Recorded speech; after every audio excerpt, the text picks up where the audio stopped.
Hello बच्चों, MK chemistry classes में आपका स्वागत है। हम लोग पढ़ रहे हैं रासायनिक अभिक्रियाओं के प्रकार। इसमें से कई प्रकार हमने पढ़ लिया है। उसी रासायनिक अभिक्रियाओं के प्रकार के क्रम को जारी रखते हुए आज हम लोग अगला प्रकार पढ़ेंगे, उभय अपघटन अभिक्रिया, डबल डिकम्पोजिशन रिएक्शन। क्या होता है, इसके पीछे हम लोगों ने पढ़ा था अपघटन अभिक्रिया। अपघटन में क्या बताया गया था कि कोई यौगिक को यदि उसको गर्म कर दे रहे हैं तो अपने से छोटे अणुओं में या आयनों में टूट जा रहा था, उसको हम लोग अपघटन अभिक्रिया कह रहे थे। समझ में बात आ गई। यहाँ पे डबल डिकम्पोजिशन या उभय अपघटन, इसमें क्या है बच्चों कि इसमें मुख्य रूप से हम लोग दो यौगिक लेते हैं। कितने यौगिक? दो यौगिक। और दोनों यौगिक कह सकते हैं कि अर्ध रूप से दोनों यौगिक टूटते हैं। होता यूं है कि मैंने आपको पीछे बताया था कि कोई भी यौगिक को दो मूलकों से मिलकर बना होता है। खास करके हम लोग आयनिक यौगिक की बात कर रहे हैं, ठीक है। आयनिक यौगिक मतलब जिसमें एक धनायन और एक ऋणायन हो। तो ऐसे यौगिक जो होते हैं उनमें एक धनात्मक मूलक होता है और एक ऋणात्मक मूलक होता है।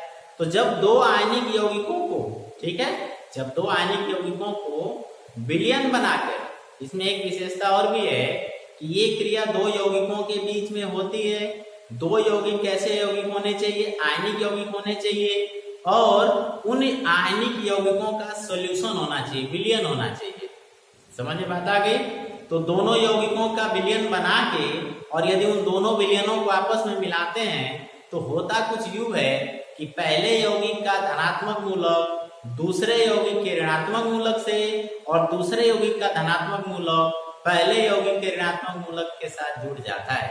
अर्थात होगा क्या कि जब दोनों आयनिक यौगिकों का विलयन बना, याद करिए वियोजन अभिक्रिया, उसमें कोई आयनिक यौगिक जब हम लोग जल में डाल रहे थे तो अपने आयनों में वियोजित हो जा रहा था। तो जब दो आयनिक यौगिकों का विलयन बनाएंगे तो दोनों यौगिकों के आयन वियोजित हो जाएंगे और फिर स्वतंत्र रूप से एक दूसरे आयनों की अदला बदली हो जाती है और पहले यौगिक का धनायन दूसरे यौगिक के ऋणायन के साथ और दूसरे यौगिक का धनायन इस पहले यौगिक के ऋणायन के साथ जुड़ जाता है। तो कुल मिला के देखा जाए तो उभय अपघटन की क्रिया में आयनों की अदला बदली होती है। उभय अपघटन अभिक्रिया में जो दो यौगिक हमने लिया था उन यौगिकों में मौजूद आयनों की अदला बदली हो जाती है। यही कारण है इसको उभय अपघटन की क्रिया कहते हैं। इसके लिए शब्द हम और इस्तेमाल कर सकते हैं कि इसमें आयनों का विनिमय होता है, एक्सचेंज होता है। पहला यौगिक दूसरे यौगिक के आयनों से और दूसरा यौगिक पहले यौगिक के आयनों से अदला बदली कर लेता है। इसीलिए इसको उभय अपघटन की अभिक्रिया भी कहते हैं, क्योंकि दोनों यौगिक का अपघटन होता है। समझ में बात आ गई। तो उभय अपघटन की अभिक्रिया वो अभिक्रिया है या वो रासायनिक अभिक्रिया है जिसमें भाग लेने वाले दोनों यौगिकों के मूलकों की अर्थात आयनों की अदला बदली होती है। ऐसी अभिक्रिया को उभय अपघटन की अभिक्रिया कहते हैं। आइए इसको उदाहरण के द्वारा समझा जाए। जैसे हम लोग दो यौगिक लेते हैं। एक यौगिक हमने लिया बेरियम क्लोराइड BaCl2, इसका हमने सॉल्यूशन बना लिया, क्योंकि ये क्रिया जब भी होगी दो यौगिकों के सॉल्यूशन के बीच होती है। इसके बाद हमने दूसरा यौगिक यहाँ पे ले लिया सोडियम सल्फेट Na2SO4। अब ध्यान दीजिए इसमें ये भी आयनिक यौगिक है, ये भी आयनिक यौगिक है। जब इसका जलीय विलयन बनाएंगे, इसका भी जलीय विलयन बनाएंगे तो उसमें हमको बेरियम आयन और क्लोराइड आयन और दूसरे इस वाले के विलयन में sodium ion plus sulphate ion मिले। तो इसमें बेरियम आयन है, क्लोराइड आयन है, इसमें सोडियम आयन और सल्फेट आयन। समझ में बात आई। और मैं भी बता रहा था कि इसका धनायन, एक चीज और जान लीजिए, शुरू में जो आयन लिखा होता है धनायन होता है, बाद वाला ऋण आयन होता है, ठीक है। वही याद यहाँ पे ये धनायन होगा, ये ऋण आयन होगा। तो इसका धनायन इसके ऋणायन के साथ और इसका धनायन इसके ऋणायन के साथ मिल जाएगा। तो देखिए दोनों डबल डिकम्पोजिशन यानी दोनों यौगिकों का अपघटन हो रहा है। समझ में बात आई। इसीलिए इसको उभय अपघटन में मैंने पीछे बता रहा था आपको कि दोनों यौगिकों का अपघटन होता है, इसलिए इसको उभय अपघटन भी करते हैं।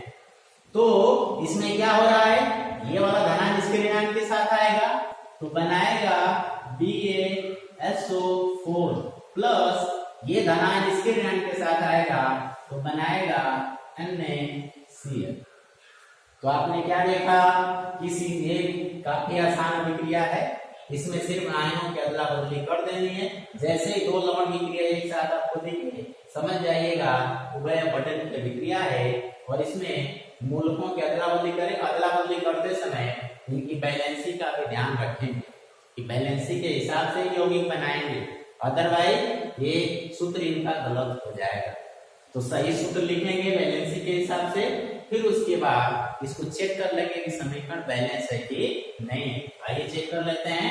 यहाँ पे देखिए बेरियम 1 है, बेरियम का 1 परमाणु यहाँ भी है, क्लोरीन के यहाँ पे 2 परमाणु हैं, यहाँ पे क्लोरीन का 1 परमाणु है। तो यहाँ पे 2 से क्या कर देंगे, गुणा कर देंगे। अब क्लोरीन 2 हो गया, क्लोरीन भी 2 हो गया। इधर देखिए सोडियम 2 है तो सोडियम भी 2 हो गया। सल्फर 1 है, सल्फर 1 है। ऑक्सीजन के 4 परमाणु, ऑक्सीजन के 4 परमाणु, अर्थात ये समीकरण क्या हो गया, बैलेंस हो गया। समझ में बात आ रही है। तो ये है उभय अपघटन की अभिक्रिया। अच्छा, इसका एक और उदाहरण देखते हैं। हम यहाँ पे लेते हैं AgNO3 सिल्वर नाइट्रेट प्लस हम लेते हैं सोडियम क्लोराइड। अब देखिए इसी की तरह बिल्कुल क्रिया करानी है।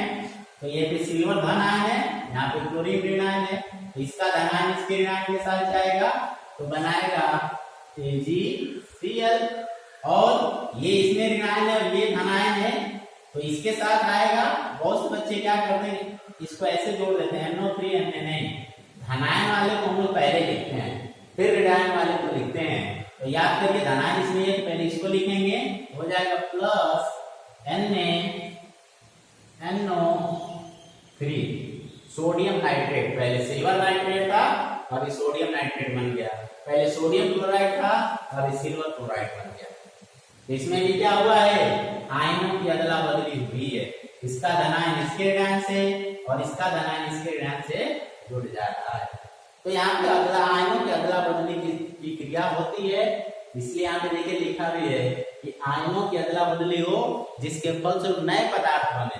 नए पदार्थ तो बन गए, इधर हमने सिल्वर नाइट्रेट लिया था, इधर सिल्वर क्लोराइड बन गया, इधर हमने सोडियम क्लोराइड लिया था, इधर सोडियम नाइट्रेट बन गया। समीकरण बैलेंस है, सिल्वर 1 नाइट्रेट नाइट्रोजन 1 ऑक्सीजन 3, ये भी सही है, सोडियम 1 क्लोरीन। इस तरीके से समीकरण पहले से ही बैलेंस है। तो आई होप आपको उभय अपघटन की अभिक्रिया क्या होती है मैंने बताया, जिसमें 2 यौगिक लेंगे और दोनों का विलयन बनाएंगे, ठीक है। और विलयन जब बनाया जाता है तो अपने आयनों में टूट जाते हैं और फिर उनके आयनों की अदला बदली नए तरीके से हो जाती है। इसको उभय अपघटन की क्रिया कहते हैं। इसके उदाहरण भी बताए गए।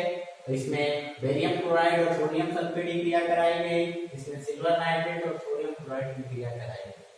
अब बच्चों इस उभय अपघटन अभिक्रिया का एक बड़ा ही फेमस उदाहरण है जिसको हम लोग जानेंगे, उदासीनीकरण की क्रिया। कौन सी क्रिया, वो है उदासीनीकरण, जिसको बोलते हैं न्यूट्रलाइजेशन।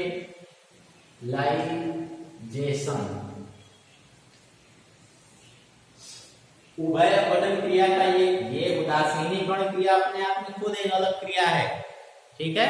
इसको हम लोग अम्ल क्षार एवं लवण वाले में पढ़ा था। उसमें मैंने बताया था आपको कि जब अम्ल और क्षार की क्रिया कराते हैं तो लवण और पानी बनता है, उसको उदासीनीकरण कहते हैं। और ये उदासीनीकरण क्रिया, ठीक है, ये उभय अपघटन की क्रिया का भी उदाहरण है। तो आपको यदि उदासीनीकरण क्रिया मालूम है, याद है, तो आप उभय अपघटन की क्रिया पूछे तो आप इसी को लिख देंगे, ठीक है। क्योंकि जितनी उदासीनी सभी अपघटन क्रिया उदासीनीकरण क्रिया नहीं होती है, लेकिन सभी उदासीनीकरण की क्रिया उभय अपघटन की क्रिया होती है। अर्थात उदासीनीकरण क्रिया में भी आयनों की अदला बदली ही होती है। समझ में बात आ गई। इसमें एक चीज फिक्स होता है कि इसमें एक पदार्थ आपका अम्ल होगा तो दूसरा पदार्थ आपका क्षार होगा। इसका उदाहरण चेक कर लेते हैं। जैसे हम लेते हैं HCl, अम्ल की पहचान क्या होती है बच्चों, ये अम्ल है, इसमें हाइड्रोजन आयन होता है, ये अम्ल हो गया। दूसरी क्रिया किसके साथ हमको करानी है, क्षार के साथ। क्षार की पहचान होती है, इसमें OH आयन होता है, तो ये हो गया अम्ल, हाइड्रोक्लोरिक अम्ल, ये हो गया सोडियम हाइड्रोक्साइड। तो ये आपका क्षार हो गया। अब जरा ध्यान से देखिए, चूंकि ये भी उभय अपवर्तन की क्रिया की श्रेणी में आती है, तो इसमें देखिए हाइड्रोजन आयन जिससे कि प्लस चार्ज होता है और इधर OH आयन पे माइनस चार्ज होता है, तो इसका H आयन इसके माइनस के साथ जाएगा। अभी तो बता उभय अपवर्तन में इस वाले का धनायन इसके ऋणायन के साथ, तो जब इसका धनायन इसके ऋणायन के साथ जाएगा बच्चों, तो ये H और H तो बनाएगा H2 और ये O यानी H2O। इस तरीके से अम्ल और क्षार की जो पहचान होती है वो इसके साथ इनसे अलग हो जाती है और अलग होकर पानी का निर्माण कर लेते हैं। इसका धनायन इसके ऋणायन के साथ मिल जाता है और जल के अणु का निर्माण करता है, और फिर इसका धनायन इसके ऋणायन के साथ जुड़ेगा तो NaCl का निर्माण कर लेगा। तो यहाँ भी क्या हो रहा है, मूलकों की अदला बदली ही हो रही है। अतः उदासीनीकरण क्रिया भी उभय अपवर्तन की क्रिया की श्रेणी में आता है। समझ में आ गया। यहाँ पे मैंने कहा कि जो अम्ल की पहचान है हाइड्रोजन, क्षार की पहचान है OH, दोनों मिलकर पानी बना लेते हैं, इनकी पहचान इनसे छिन जाती है, जिसके फलस्वरूप लवण का निर्माण होता है। यही कारण है कि लवण की पहचान बताई जाती है कि वह यौगिक जिसमें न तो हाइड्रोजन हो और न ही OH हो, क्योंकि ये दोनों मिलकर तो पानी में कन्वर्ट हो गए, तो उसको हम लोग लवण बोलते हैं। और इसकी वजह से ये दोनों उदास हो गए। हम लोग क्षार जिनकी पहचान थी, जिससे अपने आप को गर्वान्वित महसूस कर रहे थे, वो जब आपस में आए तो इनकी पहचान छिन गई, ये उदास हो गए। इसीलिए क्रिया को आप समझ सकते हो उदासीनीकरण क्रिया भी कहा जाता है। ये दोनों न्यूट्रल हो जाते हैं और न्यूट्रल होके एक साल्ट का निर्माण कर लेते हैं। तो ये याद रखने का तरीका, ये दोनों उदास हो गए तो उदासीनीकरण क्रिया होगी, क्योंकि इनसे वो पहचान जो थी वो छिन गई। एक और उदाहरण लेते हैं, इसमें हम ले लेते हैं H2SO4 प्लस CaOH ट्वाइस। इसमें जरा देखिए इस समीकरण को चेक कर लेते हैं, बैलेंस है ना, बैलेंस होगा। हाइड्रोजन 2 है, hydrogen 2, chlorine 1, sodium 1, oxygen 1, balance है समीकरण। अब इसमें हमने H2SO4, देखो यहाँ पे हाइड्रोजन है, ये भी क्या हो गया, ये भी अम्ल है, और इसमें OH है, ये भी क्या है, क्षार है। अब दोनों क्रिया कराओगे, उदासीनीकरण क्रिया होगी या उभय अपवर्तन की क्रिया होगी। इनके मूलकों की अदला बदली कर दो, इधर H इसका OH से मिलकर क्या बना लेगा, पानी, और इसका SO4 इसके Ca के साथ मिलकर बना लेगा CaSO4। तो कैल्शियम सल्फेट प्लस जल का निर्माण होगा। ये देखिए ये हो गया आपका लवण और ये हो गया पानी या जल। और इसमें भी क्या हो रहा है, मूलकों की अदला बदली हो रही है, अतः ये भी उभय अपवर्तन की क्रिया है। मैंने कहा कि ये अपने आप में एक अलग क्रिया, इसको अलग से भी पूछता है उदासीनीकरण क्रिया क्या होती है, और मैंने कहा कि इसको आप उभय अपवर्तन की अभिक्रिया में भी लिख सकते हो। समझ में बात आ रही है। तो चाहे आपसे उदासीनीकरण पूछे चाहे उभय अपवर्तन पूछे, दोनों में चाहो तो इन उदाहरणों को आप लिख सकते हैं, क्योंकि मैंने कंक्लूजन बताया कि सभी उदासीनीकरण की क्रिया उभय अपवर्तन की क्रिया होती है, लेकिन उभय अपवर्तन की सारी क्रियाएं उदासीनीकरण क्रिया नहीं होती। ये क्रिया उभय अपवर्तन की है, इसको उदासीनीकरण क्रिया नहीं कहें। उदासीनीकरण क्रिया सिर्फ जब अम्ल और क्षार आपस में क्रिया करेंगे तभी उदासीनीकरण क्रिया होगी। परीक्षा में ऐसे पूछता है वो कौन सी क्रिया है जिसमें उत्पाद के रूप में लवण और पानी का निर्माण होता है, बताओ उदासीनीकरण क्रिया। अम्ल और क्षार क्रिया के फलस्वरूप लवण और पानी का बनना किस प्रकार की क्रिया का उदाहरण है, उदासीनीकरण की क्रिया।